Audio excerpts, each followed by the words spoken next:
Muy buenos días. Le damos la más cordial bienvenida a la conferencia en línea, Acto de Disposición Final de Bienes Inmuebles en el marco del Sistema Nacional de Abastecimiento. Les saluda Cecilia Rodríguez, coordinadora de capacitación y certificación de la Dirección de Normatividad de la Dirección General de Abastecimiento, y estaré a cargo de moderar esta reunión virtual durante la presente jornada. Esta actividad se realiza como parte de las labores de difusión de la normativa del Sistema Nacional de Abastecimiento que ofrece la Dirección General de Abastecimiento al Ministerio de Economía y Finanzas. Asimismo, también les pedimos, por favor, que registren su asistencia completando el link que aparece en el chat en la opción Preguntas y Respuestas del evento. El día de hoy nos acompaña Aldo Muñoz Saldaña, especialista legal de gestión de bienes inmuebles, y Ana Saavedra Escalante, también analista de la cartera inmobiliaria de la Dirección de Bienes Inmuebles de la Dirección General de Abastecimiento. Y ellos van a estar a cargo de desarrollar el tema Acto de Disposición de Bienes Inmuebles en el marco del Sistema Nacional de Abastecimiento. Adelante, Aldo.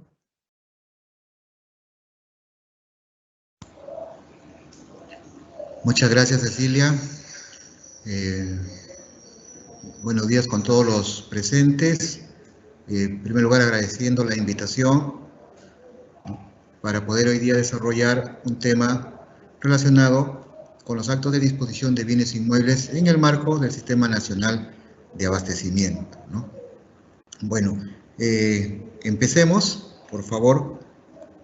¿Me acompañan con las diapositivas? Bien, los objetivos del curso de hoy día es dar a conocer la regulación normativa sobre los actos de disposición contenidos en la Directiva 002-2021 de Economía y Finanzas. La directiva lleva por nombre Directiva que regula los actos de adquisición y disposición final de los bienes inmuebles. Esta directiva fue aprobada mediante la Resolución Directoral 009-2021 de Economía y Finanzas. La numeración pertenece a la Dirección General de Abastecimientos y actualmente tiene dos modificatorias, ¿no? Una que fue publicada en diciembre del 2021 y la última directiva data del 4 de noviembre del 2022, ¿no? Además, el otro objetivo es distinguir los distintos actos de disposición de bienes inmuebles en el marco del Sistema Nacional de Abastecimiento. Siguiente diapositiva, por favor. Ya. Lo que vamos a ver hoy día, ¿no?, es el marco legal, ¿no?, cómo llegamos a la directiva. Luego vamos a ver la transferencia de bienes inmuebles y la permuta, que son los dos actos de disposición. Y por último, mi compañera, la ingeniera Ana, va a ver el tema de cómo se hace una evaluación técnica cuando se solicita alguno de estos actos, ¿no? O sea, la transferencia de bienes inmuebles o una permuta. Siguiente diapositiva, por favor. Bien. Para poder aterrizar, hagamos, digamos, una breve reseña de cómo se llega a este régimen de propiedad estatal, ¿no?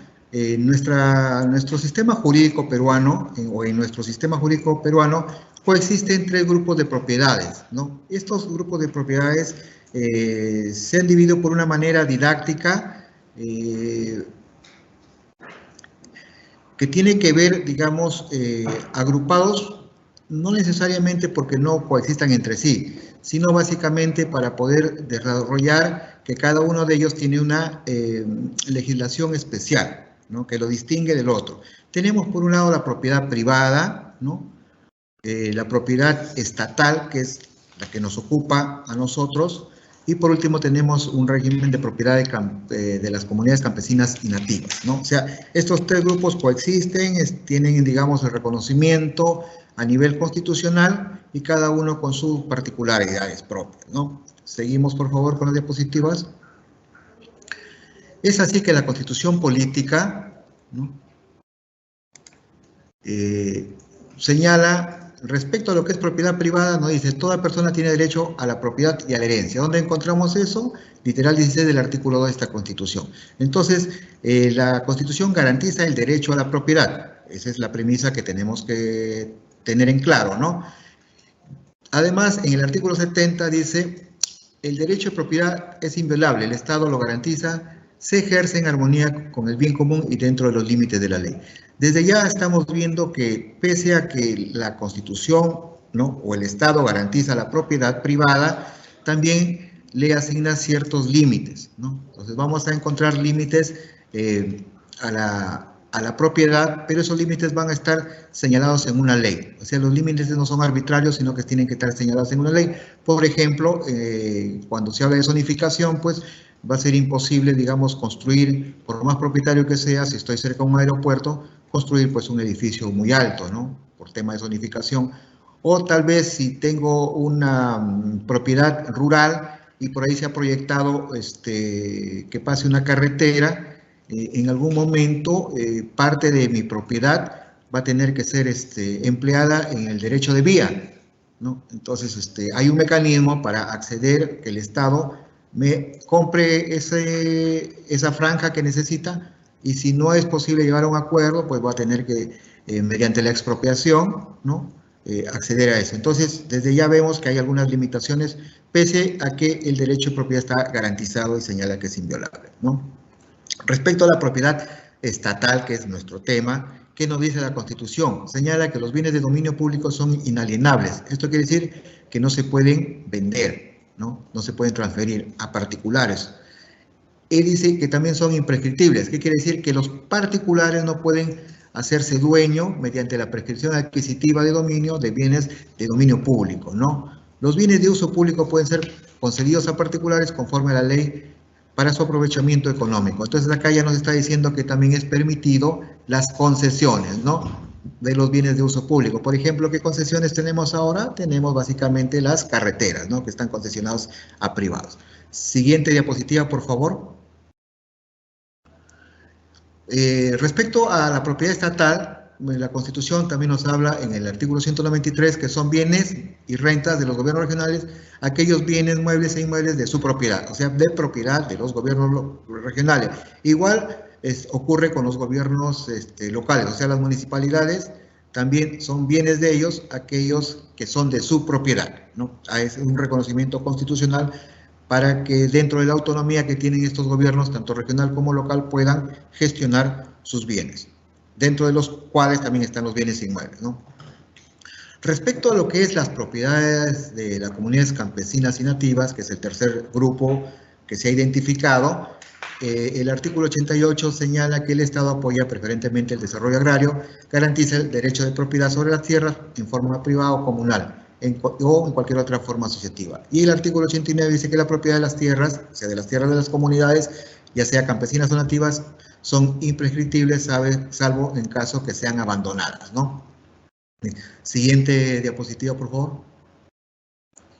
Bien, ahora veamos ligeramente cuáles son las leyes que regulan los distintos tipos de propiedad que hemos venido viendo, ¿no? La propiedad privada, pues por excelencia tenemos el Código Civil, donde está la normativa de todo lo que es el derecho patrimonial. Ahí vamos a encontrar, ¿no? Digamos, las reglas directrices de lo que es la propiedad privada, o también conocida como propiedad común. Luego tenemos algunas leyes especiales, como es la 27157, que es la ley de regularización de edificaciones del procedimiento para el decreto de fábrica, y respecto del régimen de unidades inmobiliarias de propiedad exclusiva y de propiedad común. Tenemos además otra ley, como la ley 29090, que es la ley de regularizaciones de habilitaciones urbanas y de edificaciones. Tenemos pues la ley orgánica de municipalidades y también normas registrales que tienen que ver con el registro, ya sea pues en inmatriculación primera de dominio o declaratoria de fábricas, o sea, todas estas normas que tienen que ver, o también las licencias municipales para construcción, para demolición, o sea, un sinfín de normas que tengan que ver con la gestión de la propiedad privada. En lo que respecta a la propiedad de comunidades campesinas y nativas, tenemos el Código Civil, ¿no? En el libro primero, en el libro de personas, hay, digamos, un capítulo especial sobre lo que son las comunidades campesinas y nativas. Y tenemos una ley especial que es la 2685, que es la ley de titulación de las tierras de comunidades campesinas, pero solamente de la costa, ¿no? Siguiente diapositiva. Y es así que llegamos a lo que es la propiedad estatal. ¿Cuáles son las normas vigentes sobre el régimen de propiedad estatal? Y aquí vemos que tenemos dos sistemas, dos columnas, ¿no? Vertebrales. Por un lado, tenemos el Sistema Nacional de Bienes Estatales y por otro lado tenemos el Sistema Nacional de Abastecimiento. Para los que ya conocen, deben entender que primigeniamente hubo un solo sistema, el Sistema Nacional de Bienes Estatales, hasta que surge en el 2018 el Sistema Nacional de Abastecimiento, que tiene competencia sobre parte de lo que es bienes de propiedad estatal, ¿no? Entonces coexisten estos dos sistemas, cada sistema tiene su ente rector.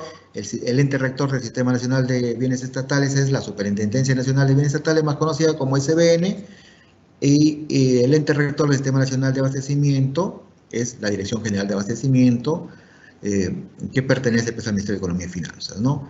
Las leyes del Sistema Nacional de Bienes Estatales, tenemos la Ley 29151, la Ley General del Sistema Nacional de Abastecimiento, su reglamento, un reglamento nuevo, digamos, que fue aprobado por Decreto Supremo 008 del año 2021 y refrendado por el Ministerio de Vivienda, ¿no? Que es donde está adscrito la SBN. Y además, la SBN como ente rector, pues tiene diferentes directivas sobre la gestión de los bienes estatales. Respecto al Sistema Nacional de Abastecimiento, la norma con rango de ley de su creación es el Decreto Legislativo 1439, ya le dije, data del 2018, y el reglamento fue aprobado mediante Decreto Supremo 217-2019 de Economía y Finanzas, ¿no? Y la directiva que hoy día vamos a desarrollar, parte de la directiva, es la Directiva 002-2021 de Economía y Finanzas, denominada directiva que regula los actos de adquisición y disposición final de los bienes inmuebles. Seguimos, por favor. Vamos a ver entonces ahora, ya estamos aterrizando en lo que es la directiva.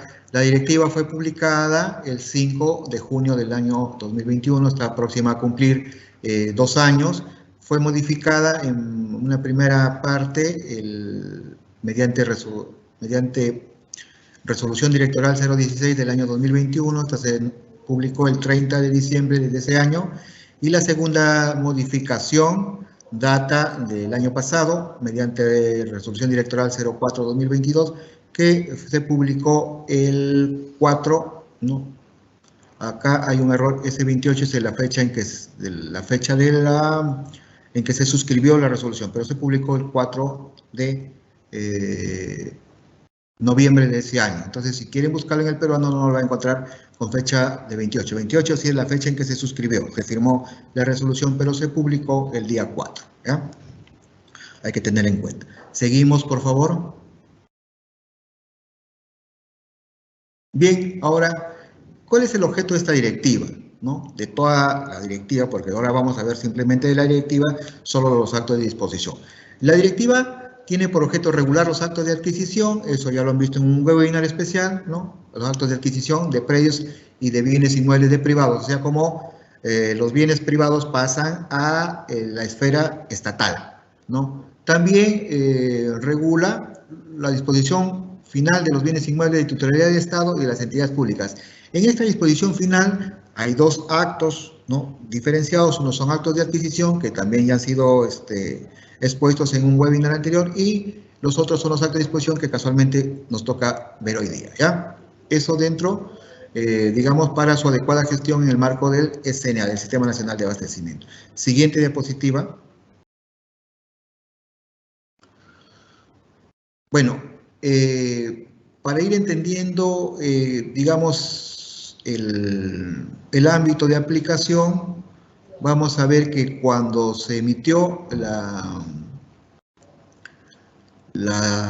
el decreto legislativo que crea el Sistema Nacional de Abastecimiento, se modificaron diversos artículos de la Ley General del Sistema Nacional de Bienes Estatales, ¿no? Entre ellos se modificó el glosario de términos, ¿no? De esa ley, ¿no? Señalando que los actos de adquisición, ¿no? Dentro del Sistema Nacional de Bienes Estatales son los actos a través de los cuales el Estado, representado por la Superintendencia Nacional de Bienes Estatales, ¿no? Los gobiernos locales, perdón, regionales con funciones transferidas y demás entidades públicas, recuperan o incorporan al patrimonio del Estado derechos y o bienes inmuebles. Dice, además, que no comprenden actos de adquisición, no comprenden los actos de adquisición de predios con cargos a fondos públicos a través de donaciones, los cuales se regulan por el Sistema Nacional de Abastecimiento. Entonces, al modificar la Ley de Bienes Estatales, se encarga que lo que son donaciones, o sea, actos de adquisición mediante donaciones, se regulen por el Sistema Nacional de Abastecimiento, de predios, ¿ya? De predios. Entonces, que esa es una diferencia, que el Sistema Nacional de Bienes Estatales solamente regula predios, o sea, aquellos terrenos sin construcción. Y donde hay un terreno ya construido, eso es regulado por el Sistema Nacional de Abastecimiento, ¿no? Eso se llaman edificaciones, o tal como les señala la normativa, se llaman bienes inmuebles, ¿no? Así a secas, bienes inmuebles. Y los otros son predios. Entonces, la propiedad estatal en la cuestión inmobiliaria tiene predios por un lado, que está en el Sistema Nacional de Bienes Estatales, y por otro lado están los bienes inmuebles, que son las edificaciones, ¿no? O las construcciones. Pero, sin embargo, dentro de la directiva pues se ha regulado lo que es la adquisición de donación de predios. Siempre y cuando un predio venga de un privado, está regulado por el Sistema Nacional de Abastecimiento, casualmente por esta modificación que se hizo en el glosario de términos.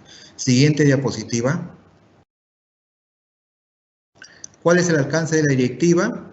Tiene alcance nacional de cumplimiento obligatorio por las entidades del sector público no financiero. ¿Y dónde encuentro yo el sector público financiero? ¿Cómo sé cuál es el sector público financiero? Entonces yo me remito al decreto legislativo 1439, que es el decreto legislativo que crea el sistema, y en el artículo 3 voy a ver que el sector público no financiero está comprendido por el Poder Ejecutivo, ¿no? O sea, todos los ministerios, los programas, los proyectos especiales, los organismos públicos adscritos a los ministerios.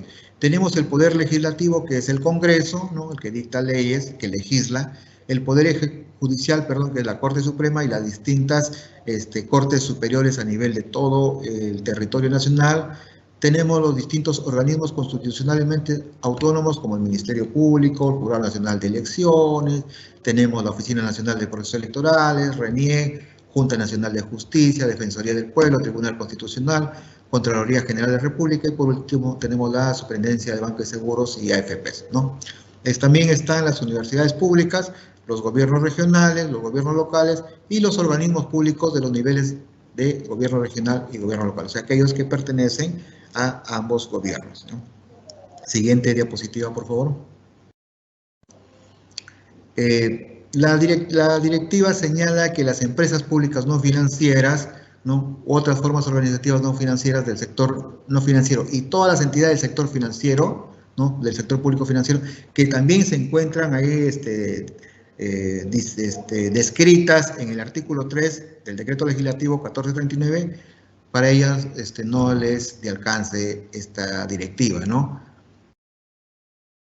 Y que ellas siguen efectuando las adquisiciones o disposiciones finales de sus bienes conforme a la ley de su creación y demás normas que emitan sobre la materia. En tanto, la Dirección General de Abastecimiento, como ente rector del sistema, emita las disposiciones que le fueran aplicables. ¿Esto qué quiere decir? Que está pendiente de regular las gestiones que sobre sus bienes inmuebles realicen estas empresas públicas no financieras y las entidades del sector público financiero, ¿no? Siguiente diapositiva. Dentro de lo que tampoco está en el alcance de la directiva son las infraestructuras de servicios públicos como obras de captación, conducción, potabilización, almacenamiento y regulación de agua potable, ¿no? Emisores, colectores primarios, plantas de tratamiento, tampoco las redes de distribución, de distribución de energía eléctrica, antenas, redes de distribución y tanques de agua potable, redes de desagüe, o sea, todas esas infraestructuras de servicios públicos no forman parte del sistema. Entonces, cuando se quiera gestionar, qué sé yo, un reservorio, bueno, no se aplica la directiva, ¿ya? Siguiente diapositiva. Quienes también están fuera del alcance de la directiva son los denominados espacios públicos, ¿no? Se emitió la ley 3.1199, que es la ley de gestión y protección de los espacios públicos, que señala que son las zonas para la recreación pública, ¿no? Como calles, playas, plazas, parques, áreas verdes, complejos deportivos, etc. Para ello no es aplicable la presente directiva, ¿no? Ya les adelanto. los espacios públicos son regulados, su gestión es regulada por el otro sistema, el Sistema Nacional de Bienes Estatales, por imperio de la Ley 3199, que hace poquito, me parece que es en los primeros días de marzo, salió su reglamento, ¿no? Aprobado mediante Decreto Supremo 001-2023 del sector vivienda. Siguiente diapositiva, por favor. Bueno, y llegamos pues a los actos, ¿no?, que regula la directiva. La directiva regula tres tipos de actos. Tenemos los actos de adquisición, los actos de administración y los actos de disposición. Pero como ya hemos dicho, los actos de disposición, perdón, los actos de administración y los actos de disposición, a ambos se les denomina actos de disposición final, o sencillamente disposición final. Entonces, cuando uno escucha disposición final, en ese término está incluidos los actos de administración y los actos de disposición. Pareciera como que llama a confusión, pero hay que tenerlo claro, ¿no? Con este cuadrito yo creo que se puede aclarar esa duda, ¿no? ¿Qué son los actos de adquisición? Aquellos actos que permiten que las entidades públicas obtengan predios o bienes inmuebles privados, ¿no?, a través de donaciones, como también de dación en pago. Mediante esos dos actos, ¿no?, tenemos donación, dación en pago, ¿no?, mediante los cuales tanto terrenos, o sea, predios y bienes inmuebles de propiedad privada pasan a la esfera estatal. En los actos de administración, ¿no?, son aquellos actos a través de los cuales una entidad pública entrega a otra entidad pública, o sea, se da entre entidades públicas, ¿no? Y si se entregan bienes inmuebles, ¿no?, que estén de libre disponibilidad, ¿ya?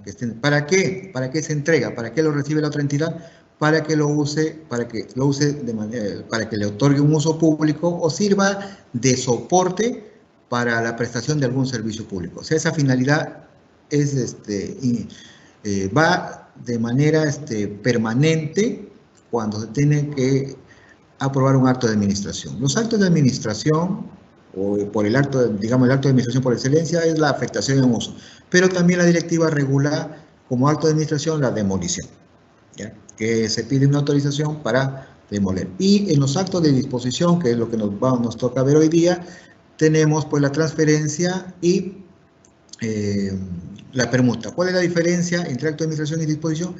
Que el acto de administración, la entidad propietaria o el Estado a través de la DGA conserva la titularidad, ¿no?, del bien. En cambio, en el acto de disposición ya hay un traslado de dominio, ¿no?, de dominio, o sea, del derecho de propiedad. Ese derecho de propiedad se traduce pues en registro público, en su inscripción al registro público. Esa es la diferencia, ¿ya? Siguiente diapositiva, por favor. Bueno, acá es en resumen, ya hemos dicho acto de adquisición, tenemos la donación, dación en pago, acto de administración, afectación en uso, demolición, y lo que nos interesa hoy día son los actos de disposición. Vamos a rever rápidamente lo que son transferencia de bienes inmuebles y la permuta. Siguiente diapositiva. Bueno, ahora sí, ya aterrizamos con qué es el tema de hoy día, que es la transferencia de bienes inmuebles. ¿En qué consiste? Siguiente diapositiva, por favor. Transferencia es el traslado de propiedad, ¿ya?, de un bien inmueble de dominio privado de libre disponibilidad a favor de las entidades públicas o del Estado representado por la DGA a título gratuito para que se destine al cumplimiento de una finalidad vinculada con el uso público o la prestación de un servicio público, para que se incorpore a la cartera inmobiliaria pública. Es de carácter excepcional y residual. ¿Qué podemos rescatar de esta definición? Que solamente se puede trasladar, o sea, realizar el traslado de propiedad de bienes inmuebles de dominio privado, perdón. ¿Por qué? Porque, como ya hemos dicho, la Constitución prohíbe que los bienes de dominio público ocurra un traslado de dominio, por eso son inalienables. O sea, esa prohibición es a nivel constitucional. Entonces, ninguna norma con rango de ley u otro rango inferior puede pues ir en contra de lo que dice la Constitución. Entonces, solamente ocurre el traslado sobre bienes inmuebles de dominio privado. ¿Y cuáles son aquellos bienes de dominio privado? Son los que no son de uso público ni en los que se presta un servicio público, ¿ya? Entonces, aquellos que no son de uso público ni sirven para la prestación de un servicio público, esos son bienes de dominio privado. Y esos, de manera excepcional y residual, si son posibles de su traslado, ¿ya? A favor de otra entidad. Y si el beneficiario es el Estado, que lo representa la DGA, ¿para qué va a servir ese bien? Va a servir para que se incorpore a la cartera inmobiliaria pública, ¿ya? Y otra característica es que el bien debe estar de libre disponibilidad, o sea, que no haya ningún impedimento para que se pueda ejecutar el traslado, ¿no? Un impedimento, pues, de orden físico, que no esté ocupado, ¿no? Que no esté invadido, y digamos, de otro tipo de carácter legal, que no esté embargado, ¿no? Que sea, que no esté hipotecado, o sea, que no haya impedimento para su libre traslado. Siguiente diapositiva. Un bien que ha sido transferido, ¿no? Ya estamos diciendo que la finalidad de transferir un bien es para que realice un uso público o brinde un servicio público. Entonces, cuando hay un bien se traslada a una entidad, va con una finalidad específica. ¿Esa finalidad puede ser cambiada? Sí, sí puede ser cambiada, ¿no? La entidad pública beneficiaria, o sea, aquella que recibió el bien, ¿no? El bien inmueble puede solicitar el cambio de finalidad para el que fue transferido. Ya le dije, cuando se aprueba una transferencia, va señalada cuál es la finalidad en la que se va a usar, ¿no? Entonces, ¿puede pedir el cambio de finalidad? Sí, pero para ello tiene que sustentarlo, ¿no? Y la nueva finalidad también tiene que estar relacionada a brindar un uso público o que sea soporte para brindar un servicio público. Ya. La consulta, ¿es posible transferir cuotas ideales? ¿Qué son las cuotas ideales? Son, pues, las alícuotas o también denominadas acciones y derechos. Quiere decir que cuando hay dos entidades o una entidad pública, ¿no?, que no es propietaria del 100% de las cuotas ideales del inmueble, sino de determinado porcentaje, ¿no? Puede ser que sea números por ejemplo, 30%, ¿no? 45%, qué sé yo, o tal vez con decimales, ¿no? Números enteros o en decimal. Eso va a depender de cómo esté registrada las cuotas ideales o la copropiedad, ¿no? Entonces, la directiva sí ha previsto que se puedan transferir cuotas ideales, ¿ya? Cuotas ideales sí es posible la transferencia, pero ojo, siempre y cuando se trate de cuotas ideales de un bien de dominio privado, ¿ya? Esa es la premisa principal que no hay que perder de vista. Siguiente diapositiva.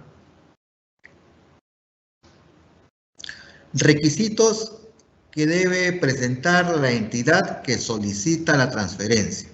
La entidad pública que quiere que se le transfiera un bien inmueble a su favor debe presentar los siguientes requisitos, ¿no?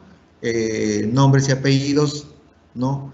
El domicilio, número de DNI, carnet de extranjería de la máxima autoridad administrativa. O sea, quien lo solicita es la máxima autoridad administrativa de la entidad, ¿no? Que también puede delegar esa función, ya. Se preguntan, ¿cuál es la máxima autoridad administrativa? Eso lo van a encontrar en un documento de gestión interna que se llama normalmente ROF, ¿no? Reglamento de Organización y Funciones. Ahí está descrito quién es la máxima autoridad de la entidad. ¿Qué más debe? Otro requisito es la expresión concreta del pedido, ¿no? Donde se indica el área, la ubicación del bien inmueble, el uso público o el servicio público para el cual lo requieren. Un informe técnico y legal, donde se sustente la finalidad para el cual requieren el bien, ¿no? Así como una evaluación registral, ¿no? También se debe evaluar la condición legal, la condición física y la condición técnica del bien. Para ello pueden emplear los diversos aplicativos que se tienen a la mano, como es el Sinavig, GeoCadmin, GeoYacta, el Google Earth, el Street View, entre otros, ¿no? Se requiere también que presenten el plano perimétrico de ubicación georreferenciado a la red geodésica geocéntrica nacional, ¿no? En coordenadas UTM a escala apropiada, indicando su zona geográfica y el datum oficial vigente. Autorizado este plano por un ingeniero competente, arquitecto o geógrafo habilitado, ¿ya? Además, un plano de distribución por niveles del bien inmueble autorizado por ingeniero civil o arquitecto habilitado. La memoria descriptiva, indicando la ubicación, el área, linderos, medidas perimétricas, la zonificación, también es autorizado por un ingeniero o un arquitecto debidamente habilitado en su colegio, ¿no? Debe alcanzar fotografías fechadas, ¿no?, con una antigüedad no mayor a 30 días desde la fecha en que presenta la solicitud. Además, el certificado de parámetros urbanísticos y edificatorios, ¿no?, donde se acredite que la finalidad para la cual se va a destinar el bien es compatible con la zonificación donde se encuentra ubicado el bien, ¿no? Ese, digamos, es el requisito un poquito más complicado, pero se debe cumplir con eso para que proceda el trámite de la transferencia. Siguiente diapositiva. Señala la diapositiva que si no se puede obtener el certificado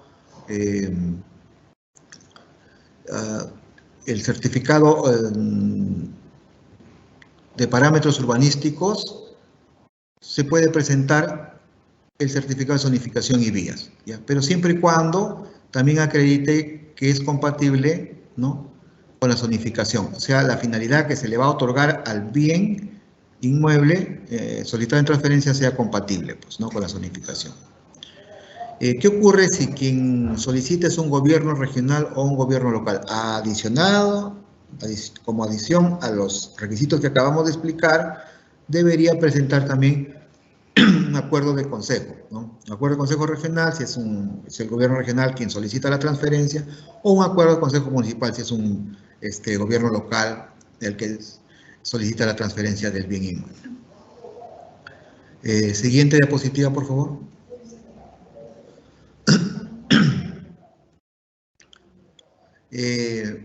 Para el cambio de finalidad, o sea, ya se le transfirió el inmueble a la entidad, pero la entidad quiere que se cambie la finalidad. Entonces, ahí señala la directiva que ya no es necesario presentar los siguientes requisitos. O sea, ya no es necesario el plano perimétrico, el plano de distribución, la memoria descriptiva, ni las fotografías. Esos requisitos ya no se presentan cuando la solicitud versa sobre cambio de finalidad.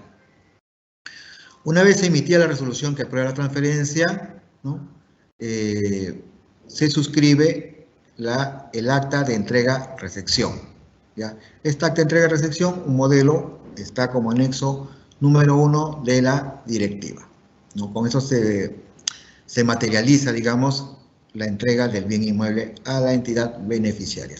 Siguiente diapositiva. En los casos que se solicite la transferencia para la ejecución de un proyecto de inversión, adicionalmente a los requisitos, se debe presentar la ficha técnica o el estudio de preinversión a nivel de perfil, previo a su declaratoria de viabilidad. Estos documentos se elaboran conforme a las disposiciones del Sistema Nacional de Programación Multianual y Gestión de Inversiones y se tienen como si fuera una declaración jurada, ¿ya? Igual, si ya se transfirió el bien, pero están solicitando un cambio de finalidad, y en ese cambio de finalidad también está previsto la ejecución de un proyecto de inversión, también se requiere que presenten la ficha técnica o el estudio de preinversión, ¿no?, con las mismas características de las que vamos a hablar, que es como una declaración jurada y tiene que estar ceñido a la normativa del Sistema Nacional de Programación Multianual y de Gestión de Inversiones. Siguiente diapositiva, por favor. El trámite, bueno, ya se presentó los requisitos, la solicitud con los distintos requisitos. Ahora, ¿cuál es el trámite que sigue para su aprobación, ¿no? Recibida la solicitud, se verifica la documentación presentada. De ser necesario, se requiere a la entidad solicitante tal vez la aclaración, la precisión o presentación de documentos complementarios, para lo cual se le otorga un plazo de 15 días.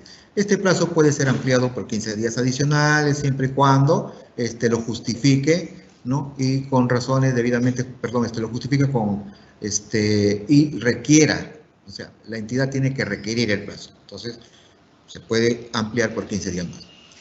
Ya, otorgado esos 15 días o tal vez los 15 días adicionales, si la entidad no subsana dentro del plazo, entonces se da por concluido el trámite, ¿no? Pero eso no quiere decir que no vuelva a iniciar el trámite cuando ya tenga toda la documentación completa, ¿no? No le prohíbe. No hay, digamos, un castigo porque no lo presentaste dentro del tiempo, ya se venció también, perdiste el trámite, pero puedes iniciar un trámite nuevo. Con la información proporcionada por la entidad, ¿no?, y en caso se considere necesario, se efectúa una inspección técnica. ¿Para qué? Para verificar in situ la situación física del bien, o caso contrario, la evaluación técnica se efectúa en gabinete, ¿no? Para ello se hace uso, pues, de las herramientas informáticas o de telecomunicaciones con las que se pueda tener a la mano, ¿no? Siguiente diapositiva. Ya, seguimos en el trámite. Si la entidad pública titular del bien o la DGA, según corresponda, no acepta la solicitud planteada, entonces le dicen, la decisión es no otorgar la transferencia, simplemente le comunicará dicha decisión a la entidad solicitante y se da por concluido el trámite. Ya tenemos una segunda motivo de conclusión. El primer motivo de conclusión fue de que no subsane a tiempo. El segundo motivo de conclusión del trámite es de una decisión de no otorgarle, no otorgarle. Ya, pero ¿qué pasa si le otorga? ¿Quién autoriza la transferencia? La máxima autoridad administrativa de la entidad pública, ¿no? O a quien ésta haya delegado esa función, mediante resolución, aprueba la transferencia del bien inmueble. Cuando el bien es de titularidad del Estado, como al Estado lo representa la Dirección General de Abastecimiento, es la Dirección General de Abastecimiento la que emite la resolución que apruebe la transferencia de un bien del Estado, ¿ya? El trámite de transferencia culmina luego de realizar la inscripción correspondiente en los registros públicos. Claro, como hay un cambio de titular, ¿no? Esta resolución se inscribe en el registro público y en el asiento, el registrador va, mejor dicho, va a registrar un asiento con el resumen de la parte resolutiva y automáticamente pues va a cambiar de titular. Ya va a cambiar de titular. Y además se realiza, o la transferencia culmina también con la entrega del bien mediante la suscripción del acta de entrega-recepción. Ya hemos dicho que hay un formato, ¿no? El cual se usa cuando se tenga que hacer un acta de entrega-recepción. Siguiente diapositiva. Ya. La entidad que recibe, o sea, la entidad beneficiaria que recibe el bien en transferencia tiene que cumplir las siguientes obligaciones, ¿no? Cumplir la finalidad para la cual fue transferido el bien inmueble. ¿Qué pasa si no cumple? Es pasible de reversión. Como castigo se revierte, o sea, regresa la titularidad a la entidad inicial o al Estado, si es que fue la DGA la que aprobó la transferencia. ¿Qué otra obligación tiene? Asumir los gastos administrativos, tributarios, mantenimiento, o sea, todo lo que sea la conservación y el mantenimiento, los asume la beneficiaria. Asumir la defensa administrativa o judicial. Claro, pues si hubiese algún problema de índole administrativo, de índole judicial, de índole extrajudicial, tiene que asumir la defensa, ¿ya? Cumplir con las obligaciones que se le imponga de otorgarle un bien, ¿ya? Puede que en la resolución se le aplique alguna obligación adicional en la resolución de transferencia, entonces debe cumplir. Por ejemplo, se me ocurre, tal vez no cumplió con la zonificación y le dice tienes la obligación de 2 años para regularizar tu zonificación, o tal vez para otorgar la viabilidad de tu proyecto de inversión, no sé, cualquier obligación adicional debe cumplirla, ¿ya? E inscribir o regularizar la declaratoria de fábrica o cualquier otro acto de saneamiento, ¿no? Entonces, es una obligación también. Como obligación o prohibición, tiene no otorgar el bien en garantía, ¿no? Obtener la declaración de viabilidad del proyecto de inversión cuando fue transferido para la ejecución de un proyecto de inversión, cumplir con las normativas del Sistema Nacional de Programación Multianual, ¿no? Cumplir con la normativa de parámetros urbanísticos, autorizaciones, ¿no? Por ejemplo, pues, ¿no? Si quieren ejecutar un proyecto de inversión, en su momento van a tener que sacar, pues, la licencia, qué sé yo, de demolición o también de obra, ¿no? O sea, todas esas normas adicionales, ¿no? O afines a la ejecución del proyecto tienen que cumplirlas, ¿no? Tienen que cumplir. Esas son obligaciones y si no cumplen con esas obligaciones, es pasible, pues, de que se revierta el bien, ¿no? O sea, que pierdan la titularidad y vuelva el bien al titular de su propietario primigenio. Siguiente diapositiva. ¿En qué consiste la reversión? Ya estábamos adelantando que la reversión era como una medida, digamos, de castigo, ¿no? Una especie de castigo. No cumpliste con las obligaciones, entonces se revierte el bien. ¿Qué consiste? Dice, en el caso que la DGA, ¿no?, o la entidad pública que transfirió el bien o la cuota ideal verifique a través de inspecciones técnicas u otros medios que permitan realizar la constatación que la entidad pública beneficiaria no cumple con las obligaciones establecidas en la resolución, ¿no?, en la resolución con la que se transfirió el bien, revierte el dominio del bien o la cuota ideal, según sea el caso, ¿ya? Previa a la reversión, ¿no?, la entidad pública que transfirió o la DGA, de ser el caso, le comunica dicha situación a la beneficiaria y le otorga un plazo de 15 días para que informe acerca del citado incumplimiento. Una especie de descargos, una especie de descargo, como el derecho de defensa, ¿no? Te doy 15 días para que me informes qué pasó respecto a lo que se te está cuestionando, ¿ya?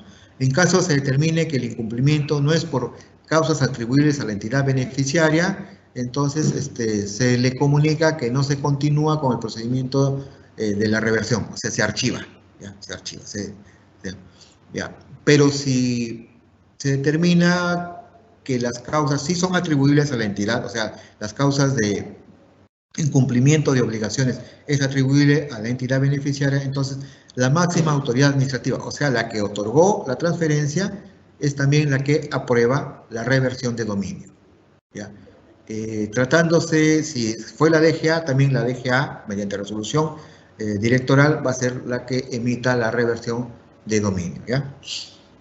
Siguiente diapositiva.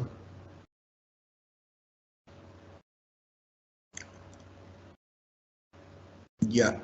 Opinión técnica. ¿En qué consiste la opinión técnica previa a cargo de la Dirección General de Abastecimiento?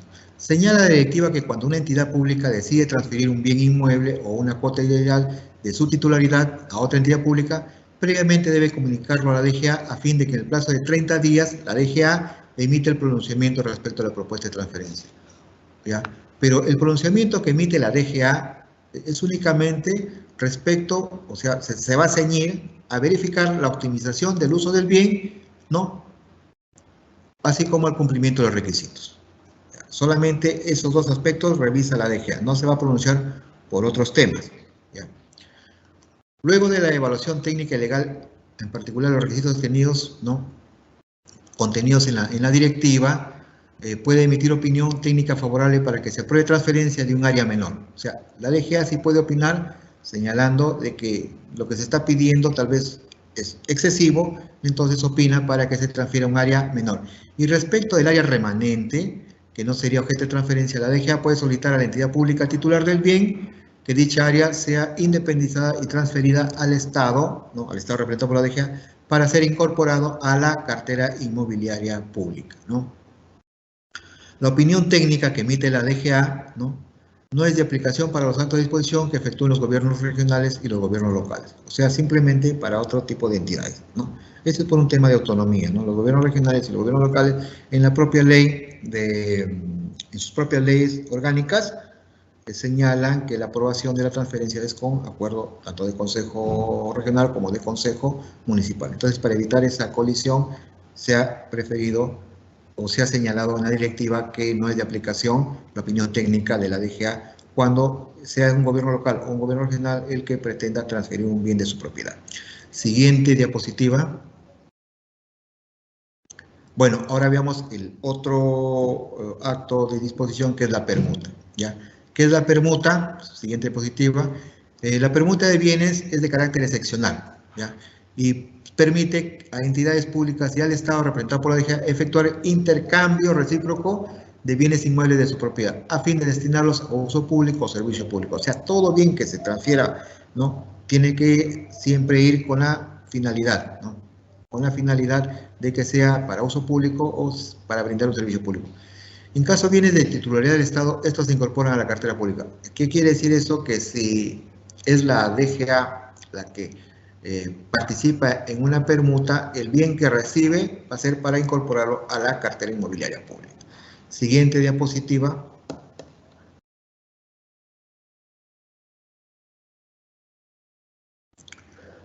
Para que se ejecute la permuta es necesario una valoración de los bienes inmuebles, ¿no? Las entidades que deseen realizar una permuta deben efectuar la valoración de los bienes inmuebles objeto de permuta, la cual se realiza conforme al Reglamento Nacional de Tasaciones. El Reglamento Nacional de Tasaciones vigente fue aprobado mediante resolución ministerial 172 del año 2016 por el Ministerio de Vivienda, ¿no? La valorización se hace a valor comercial. ¿Cómo encontramos eso? Lo vamos a encontrar en el reglamento, ¿no? ¿Cómo se obtiene un valor comercial? Mejor dicho, una valorización en valor comercial o una tasación a valor comercial. Para tal efecto pueden solicitar a la Dirección de Construcción de la Dirección General de Políticas y Regulación de la Construcción, ¿no? Del Ministerio de Vivienda, ¿no? O una persona jurídica especializada en la materia, en caso de no existir en la zona, puede ser ejecutada por un perito tasador y, en cuarto lugar, por un profesional de la entidad. A ver, acá lo que quiere decir es que hay, digamos, una prioridad, ¿no? De quién es el primero, quién tiene la primera opción, ¿no? Por una cuestión normativa de realizar una tasación, es la Dirección de Construcción. Esta Dirección de Construcción pertenece al Ministerio de Vivienda. Si no puede realizarla, se tendría que contratar una persona jurídica, en otras palabras, una empresa especializada en tasaciones. Si no es posible contratar una empresa, tendría en tercer rango, ¿no? Que contratarse un perito tasador, ¿no? Un perito especializado en tasaciones de inmuebles. Ya, y si no fuere posible ninguna de las tres alternativas, como cuarta alternativa, puede ser un profesional que conozca el tema y que trabaje pues, en la entidad pública, ¿no? Que quiere tasarlo. ¿Ya? La vigencia de esta tasación es de 8 meses, a partir de su elaboración. ¿Ya? ¿Qué pasa si se hizo una valorización, cumplió 8 meses y no se logró todavía aprobar la permuta? Entonces se tiene que actualizar la tasación, ¿no? Tiene que haber una nueva tasación. Y el periodo de vigencia de la nueva tasación también va a ser de 8 meses, ¿no? Entonces hay que tener en cuenta ese periodo para que no les juegue en contra, ¿no? En caso exista diferencias entre el valor comercial de los bienes inmuebles a permutar, en primer lugar las entidades públicas definen la forma de compensación o a lo mejor la exoneración de esta diferencia. Si no se llega a un acuerdo, se da por concluido el trámite. No se prosigue el trámite porque no se ponen de acuerdo en cómo atender esta diferencia de valores comerciales, porque puede haber que se compense o simplemente una de ellas renuncie a la diferencia, ¿no? Mediante una exoneración. Siguiente diapositiva. Requisitos para la permuta son parecidos a los que se requieren para una transferencia, con la diferencia que acá se está pidiendo la valorización de los bienes inmuebles, ¿no? Después va a ser nombre y apellidos, ¿no? De la máxima autoridad administrativa, la expresión concreta del pedido, el informe técnico y legal, donde se van a utilizar los diversos aplicativos de internet, ¿no? Los geoportales, plano perimétrico y ubicación, ya hemos dicho georreferenciados y firmado por un profesional habilitado. Igual el plano de distribución, ¿no? Y la memoria descriptiva, documentos que siempre tienen que ir con la firma de un profesional habilitado, ¿no?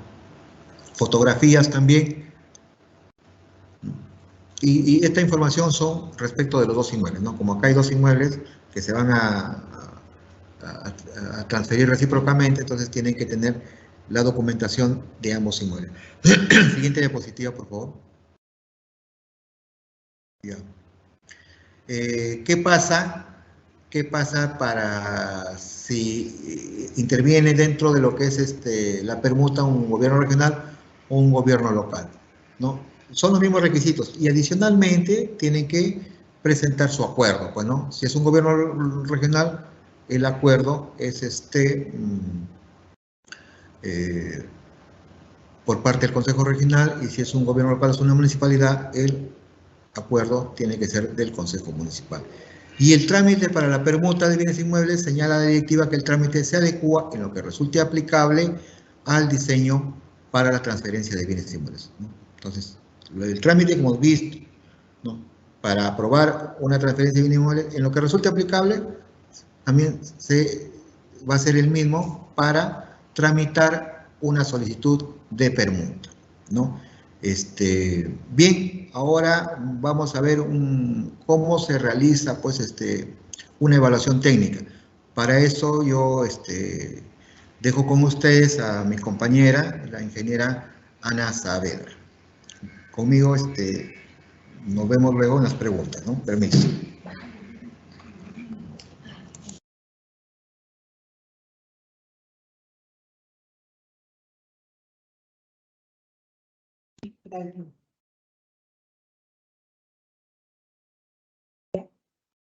Gracias por el pase, Aldo. Muy buenos días con todos. En esta última parte vamos a desarrollar la evaluación con respecto al contenido de los requisitos que son materia de solicitud de los actos de disposición, transferencia y permuta. Siguiente, por favor. Bien. La evaluación de la situación física técnica del bien inmueble se efectúa con el apoyo de programas y geoportales oficiales de las diversas entidades públicas. Estos geoportales son herramientas que nos ofrecen información geoespacial, tales como imágenes de satélite, datos geográficos y otros recursos relacionados a la ubicación del bien inmueble. Las entidades públicas administran la información georreferenciada en el marco de sus funciones. Es así que tenemos al GeoVivienda, que es administrado por el Ministerio de Vivienda, Construcción y Saneamiento. Tenemos al GeoYacta, que es administrado por COFOPRI, SIGRID de CENEPRE, el geoportal del Ministerio de Cultura y el GeoCadmin, administrado por el INGEMET. Por otro lado, tenemos el Google Earth, que es una herramienta, un programa que se puede descargar a escritorio y que también tiene una versión web. El Google Earth es una herramienta que nos permite tener imágenes de satélite, en algunos casos fechadas, con temporalidad, en la cual podemos observar que contienen resoluciones de estas imágenes de satélite desde 15 centímetros a 60 metros, dependiendo de la ubicación del bien inmueble. Por otro lado, también tenemos al Street View, que nos permite ver imágenes panorámicas a nivel de calle. El uso de estos geoportales es crucial para determinar ciertos criterios o limitaciones que pueda tener un bien inmueble. Voy a resaltar algunos ejemplos. En el caso de que un bien inmueble, al usar el geoportal del Ministerio de Cultura, podríamos determinar que presenta una superposición con un monumento arqueológico. Por otro lado, si llevamos el bien inmueble al geoportal de la Autoridad Nacional del Agua, quizás podría encontrarse en una faja marginal.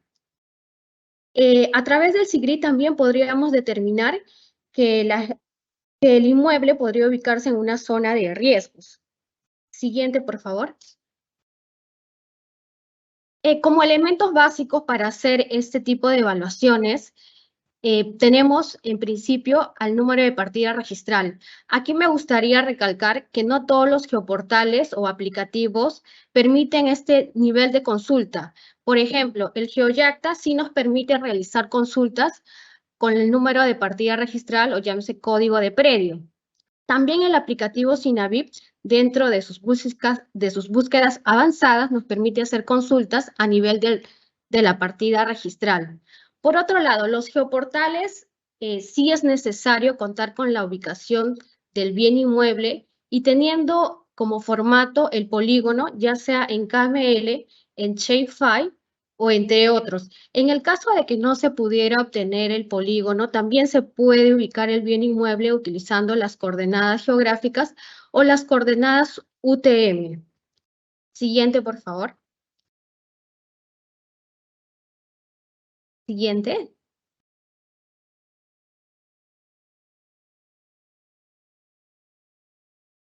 Siguiente, por favor.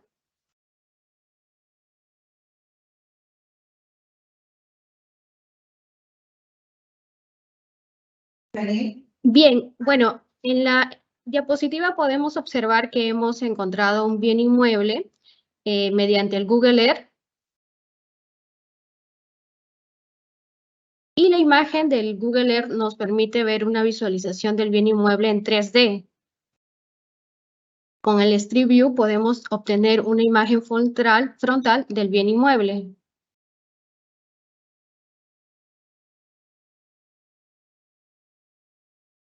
Una anterior a esa, por favor. Ok. Bien, aquí nosotros les estamos mostrando las direcciones de los servicios web ¿no? De los ya geoportales mencionados o herramientas mencionadas. Aquí me gustaría hacer hincapié, antes de pasar al siguiente punto, que para la presentación del informe técnico legal es fundamental la utilización de estos aplicativos, de estos geoportales, ya que se precisa en la directiva. Dado que de no indicarlo en el informe técnico legal, podría ser materia de observación. Siguiente, por favor. Bien, el plano perimétrico y ubicación, como podemos visualizar en la imagen, es un plano que ha sido remitido por una entidad X, en la cual nosotros evaluamos que contenga, en principio, el cuadro de datos técnicos en coordenadas UTM. Asimismo, debe señalar la zona geográfica. Esto es muy importante porque recordemos que en el Perú hay 3 zonas geográficas, la 17, 18 y 19. Asimismo, también nos debe indicar que es en datum oficial. Aquí me gustaría indicar que a través del Instituto Geográfico Nacional y mediante una resolución jefatural, la 086-2011, el instituto resuelve que la red geodésica horizontal, que para fines prácticos, el marco de referencia, el elipsoide del Sistema Geodésico Mundial de 1984, debe ser aplicado a toda la geocartografía que se genere a partir, ya sea en método directo o indirecto en el país. Este Sistema Geodésico Mundial lo conocemos más como WGS 84. También un punto importante es que el plano perimétrico y ubicación se encuentre a escala apropiada, que se encuentre firmado por un profesional habilitado, ya sea un ingeniero, arquitecto o geógrafo. Y como nota nos podría indicar que debe estar georreferenciado a la Red Geodésica Geocéntrica Nacional, que también fue constituida, aplicable a partir de la resolución jefatural ya antes mencionada. Siguiente, por favor. En cuanto al plano de distribución, la directiva nos señala que debe indicarse de acuerdo a los niveles. En este caso, la entidad, solamente la edificación cuenta con un nivel, por eso solamente tenemos ese marco de ese plano, que debe estar firmado por un profesional habilitado, ya sea arquitecto o ingeniero.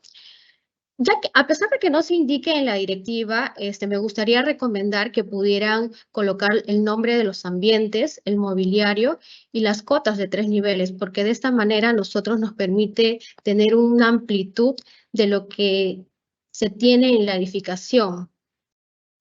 Siguiente, por favor. La memoria descriptiva tiene los siguientes puntos y se señalan en la directiva. Debe contener la ubicación, el área, la zonificación, los linderos y medidas perimétricas y autorizado por un profesional habilitado, ya sea ingeniero o arquitecto. Al igual que tanto el plano como el plano de distribución, como la memoria descriptiva, es muy importante que puedan seguir lo que se indica en la directiva, cumplir cada ítem señalado, porque si no podría ser materia de observación. Siguiente, por favor. Bien, las fotografías, la directiva señala que deben estar fechadas, se debe visualizar en la imagen la fecha, y esta no debe ser mayor a 30 días. Bueno, a pesar de que no se encuentre en la directiva, se le sugiere a las entidades que puedan mostrar vista de los linderos. La vista frontal, la vista isométrica, la vista lateral izquierdo, derecho, y también vistas del interior del inmueble para poder verificar el uso y la ocupación. Siguiente, por favor. Bien, en cuanto al certificado de parámetros urbanísticos, la directiva nos señala que ésta debe acreditar la finalidad en la cual se destina el bien inmueble. Pues eso quiere decir que la zonificación en la cual se ubica el bien inmueble en materia de solicitud debe ser compatible con la zonificación. En esta parte, el aspecto que es relevante para la DBI es más que nada los parámetros urbanísticos, que la zonificación sea compatible con el uso permitido. Bueno, y también la fecha que se indique en el certificado de parámetros debe ser vigente. Recordemos que la vigencia del certificado es de 36 meses. Siguiente, por favor. Bien, como ya lo mencioné, la zonificación es algo importante para la DBI y la cual debe concordar la finalidad que la entidad quiere darle al bien inmueble con la zonificación. ¿Y por qué con la zonificación? Porque la zonificación es un componente de los procesos de planificación urbana que tiene por objeto regular el ejercicio del derecho de propiedad respecto al uso y ocupación que se le puede dar al suelo. Es así que en el ejemplo que les muestro, una entidad X nos solicita un bien inmueble para oficinas administrativas. En este caso, la zonificación que tiene es usos especiales u otros usos, lo cual sería compatible con la zonificación. Pero quizás se presente un caso que este bien inmueble se encuentre en una zonificación de comercio vecinal y no se señala en el certificado de parámetros urbanísticos. Entonces aquí el especialista va a analizar el índice de usos para la ubicación de actividades urbanas. Recordemos que este es también un componente de la zonificación que regula el uso asignado al suelo. Entonces, mediante este índice de uso se va a verificar si hay compatibilidad de uso con la zonificación donde se encuentra el bien inmueble. Siguiente, por favor. Bueno, para el caso de permuta, como bien lo mencionó mi compañero, la valorización del bien inmueble debe ser conforme al Reglamento Nacional de Tasaciones, aprobado por Resolución Ministerial número 172-2016 Vivienda, y su modificatoria aprobada por Resolución Ministerial número 424-2017 Vivienda. En la imagen podemos ver una valorización que realizó la Superintendencia Nacional de los Registros Públicos, la cual es conforme al Reglamento Nacional de Tasaciones. Entonces, esta valorización está conforme a nuestra directiva. Bueno, siguiente, esto sería todo. Gracias. Gracias, Aldo y Ana, por las exposiciones. Ahora pasamos a nuestra ronda de preguntas. En esta sesión, nuestra panelista dará respuesta a las preguntas que hemos recibido de parte de nuestros participantes durante el proceso de inscripción a esta conferencia. Asimismo, les pedimos que registren su asistencia completando el link que aparece en el chat en la opción Preguntas y Respuestas del evento. Bien, vamos a empezar con la primera consulta, Aldo. Antes de empezar con la primera consulta, disculpa, Aldo, vamos a decirle a las personas, por favor, que registren su asistencia, que no se olviden de registrar la asistencia que aparece en el chat. Es importante para poder invitarlos a siguientes eventos. Nuevamente les hice la invitación. Bien, Aldo, empezamos con la primera consulta. La primera consulta dice así: ¿cuáles son los requisitos para devolver un bien inmueble a la DGA? Debo entender que el requisito para devolver, bueno, yo lo entiendo como que es producto tal vez de una reversión o producto de una extinción de afectación, ¿no? No le veo otro, pero el requisito previo sería pues la resolución, pero la resolución la emite en este caso la entidad afectante o tal vez la propietaria, ¿no? Por ejemplo, un requisito sería, pues, si una entidad renuncia a la afectación en uso, sería la renuncia, pero básicamente es la resolución que apruebe la extinción de una afectación en uso o la reversión de una transferencia. Ese sería el requisito, ¿no? Si queremos enfocarnos en cuál un requisito para una devolución de bien inmueble. Bien, segunda consulta, Aldo. ¿Cuál es el procedimiento para el saneamiento de un bien inmueble?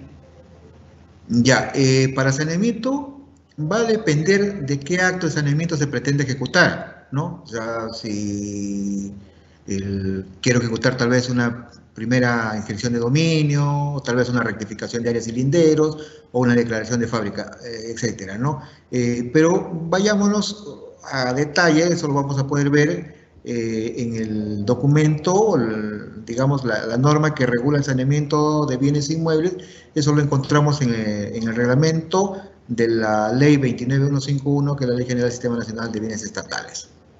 Bien, siguiente consulta, Aldo. ¿Cuál es la norma y el procedimiento a realizar para la baja de bienes inmuebles con construcción y que se estuvo pagando el impuesto predial, pero no se cuenta con la documentación que acredite ser propietario? Se encuentra registrado en el libro de activos y dichos predios inmuebles no se utilizan. Ya, bueno, a ver, el tema de baja no está regulado en la directiva del Sistema Nacional de Abastecimiento, pero sí entendemos que la baja es a nivel registral, o sea, del sistema SIGAMEF, ¿no? En el SIGAMEF sí hay, digamos, una operación o una actividad de cómo dar de baja un bien inmueble, ¿no? Entiendo que en la pregunta hay varias preguntas, ¿no? Pero tenemos que entender que la baja de inmueble es una actividad que se realiza en el aplicativo informático SIGAMEF. La base legal de eso, lo podemos, no sé si base legal, pero la forma de cómo realizar esta actividad está en el manual de usuario, ¿no? Del usuario de este SIGAMEF, ¿no? Eso lo pueden encontrar en la página web del Ministerio de Economía y Finanzas, ¿no? Ahí hay un manual de usuario y ahí te determina paso a paso cómo dar de baja un bien inmueble. Bien, siguiente consulta, Aldo. ¿Cuál es el trámite para el reconocimiento de un bien inmueble? El reconocimiento, bueno, el tema reconocimiento es cuando se quiera registrar. Igualmente en el SIGAMEF te pide, porque el SIGAMEF voy a registrar un bien inmueble. ¿Cómo reconozco que es un bien inmueble? Me tengo que ir a la directiva 05-2016, que es la directiva de reconocimiento de propiedad, planta y equipo, ¿no? Entonces, la directiva señala que la identificación de un elemento de propiedad, planta y equipo, donde está un bien inmueble, se debe seguir el siguiente orden de prelación, ¿no? Paso 1, determinar si cumple con la definición de activo, ¿no? Paso 2, determinar si cumpliendo con la definición de activo, cumple con la definición de propiedad, planta y equipo, ¿no?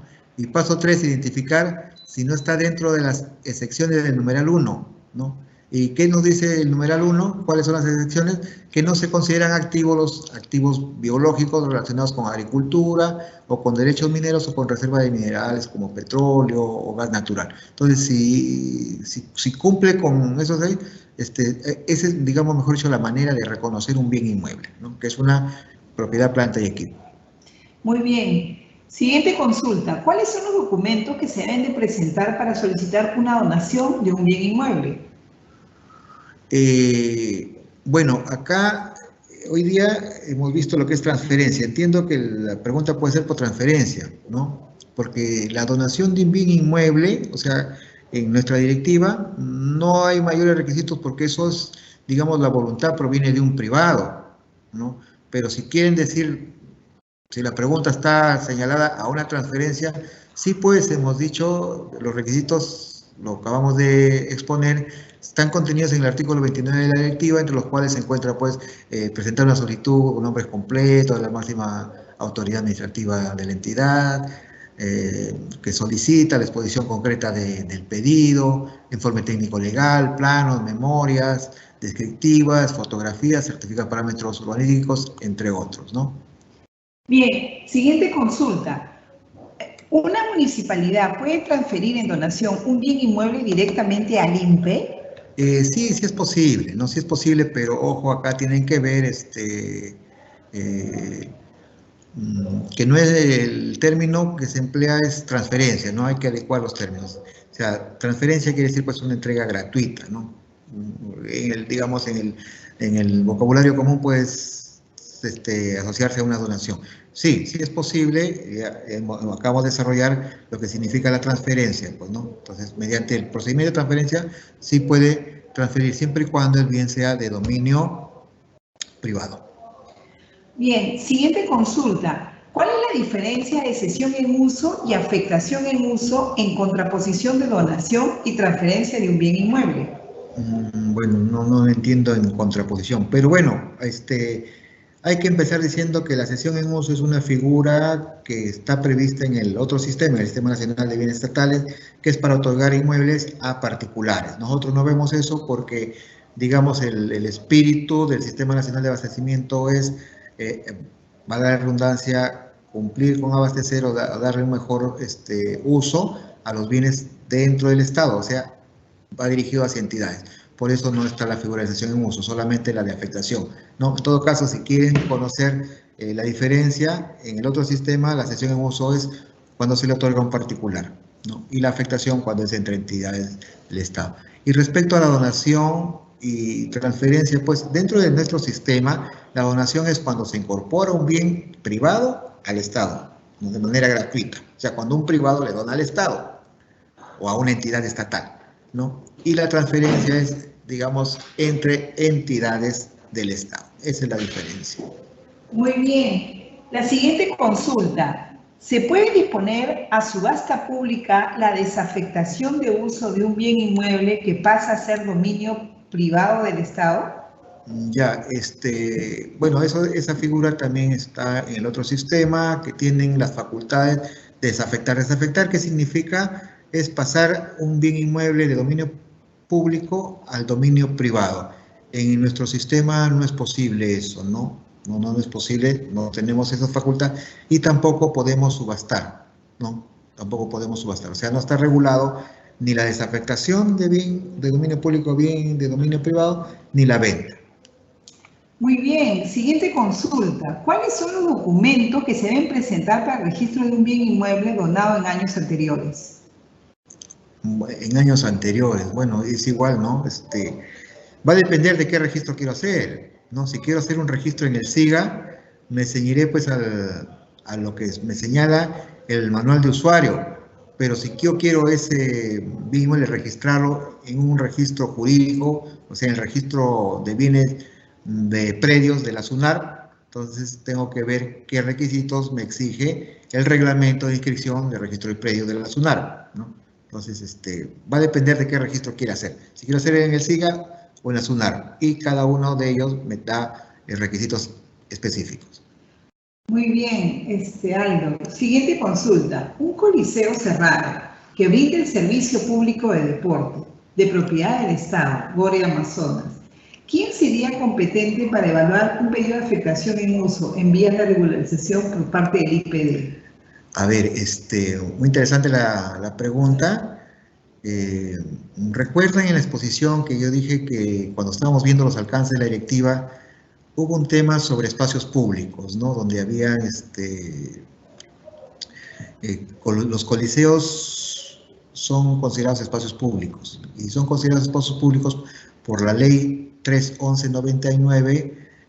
Su gestión está reservada para que lo haga el ente rector del Sistema Nacional de Bienes Estatales, ¿no? O sea, la SBN. La SBN es la llamada a poder gestionar una solicitud de este tipo.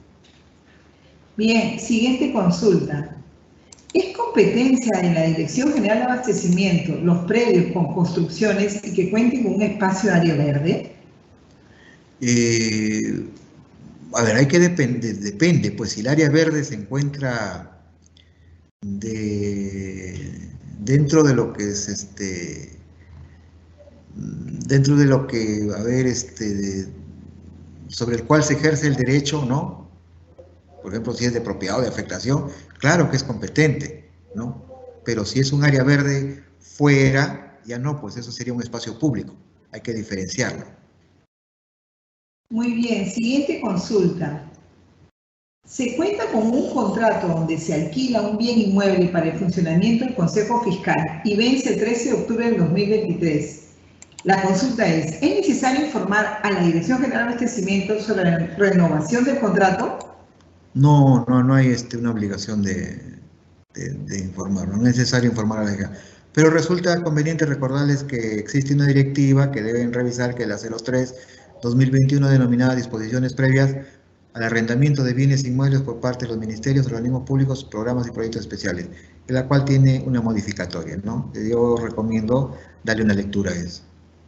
Muy bien. Siguiente consulta. ¿Cuáles son los bienes inmuebles considerados bajo administración? Ah, ya, sí. Bueno, se emplea ese término bajo administración, quiere decir pues que esté bajo la posesión, ¿no? O que estén bajo el uso de determinada entidad. Cuando dice el bien bajo su administración es porque está en posesión, están bajo su uso, ¿no? Puede estar con algún derecho o sin algún derecho, ¿no? Si no tienen derecho, bueno, van a tener que regularizarlo. Ok, siguiente consulta. ¿Ya no es necesario realizar la consulta de disponibilidad de un bien inmueble al ministerio adscrito? No, por el momento no, está suspendida esa consulta. Siguiente consulta. ¿En qué momento se suscribe por la dirección, por la OGA, el anexo Acciones de Optimización? Ya, ese anexo está relacionado con la directiva 03 que acabamos de señalar. Se entiende pues que es culminadas las acciones de optimización.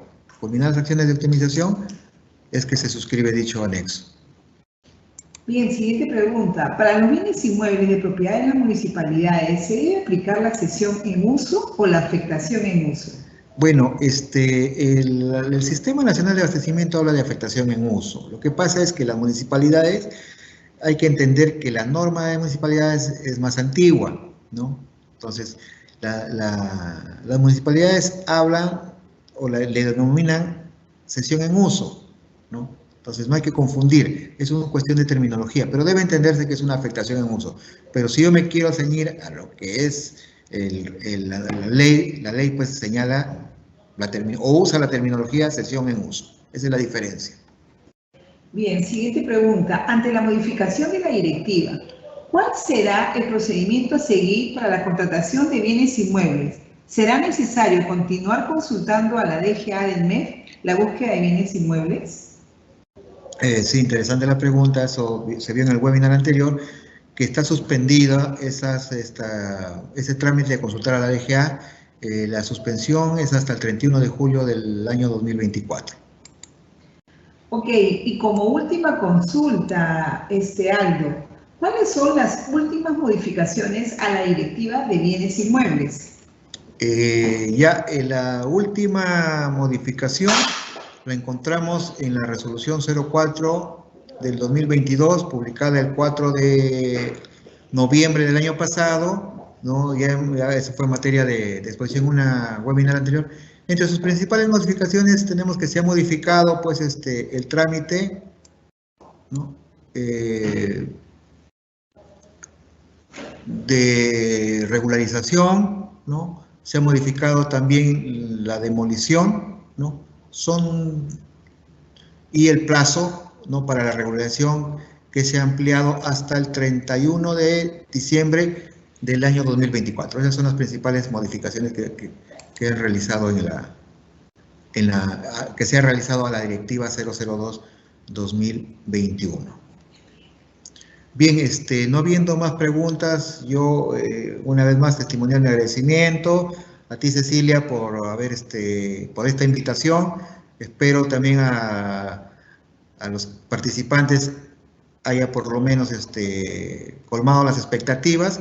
Conmigo será hasta una nueva oportunidad. Gracias por todo. Que tengan un buen día. Muchas gracias, Aldo y Ana, por la participación de ambos en este evento. A continuación, muchas gracias, Aldo y Ana, por la participación de ambos en este evento. Agradecemos a todos los participantes por habernos acompañado en esta conferencia, Acto de Disposición de Bienes Inmuebles en el marco del Sistema Nacional de Abastecimiento, la misma que fue organizada por el Ministerio de Economía y Finanzas. En caso tengan consultas adicionales, pueden realizarla a través del correo electrónico dga@mef.gov.p, el mismo que en este momento aparecerá en pantalla.